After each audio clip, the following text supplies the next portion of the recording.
সংসার জীবনের এক যুগ পার করলেন বলিউডের জনপ্রিয় দম্পতি কারিনা কাপুর ও সাইফ আলী খান। ইন্ডাস্ট্রির পাওয়ার কাপল হিসেবে পরিচিত এই জুটি। স্বামী স্ত্রী মাঝে বয়সের ব্যবধানটা চোখে পড়ার মতো হলেও সেটা তাদের দাম্পত্য জীবনে বাধা হয়ে দাঁড়ায়নি।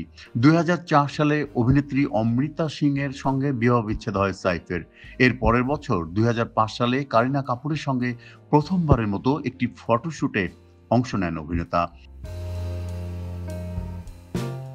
সম্প্রতি এক সাক্ষাৎকারে কারিনা জানিয়েছেন সাইফের কোন বিষয়টি তাকে সর্বপ্রথম আকর্ষিত করেছিল।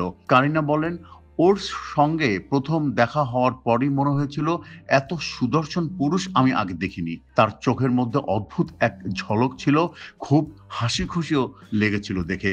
সবচেয়ে বড় কথা, ওর চোখ দুটো দেখে খুব দয়ালু মনে হয়েছিল।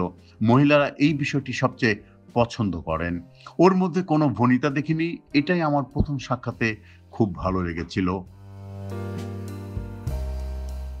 টসন, ওমকারা, কুরবানের মতো ছবিতে একসঙ্গে কাজ করেছিলেন কারিনা ও সাইফ। ২০১২ সালে গাঁটছড়া বাঁধেন তারকা জুটি।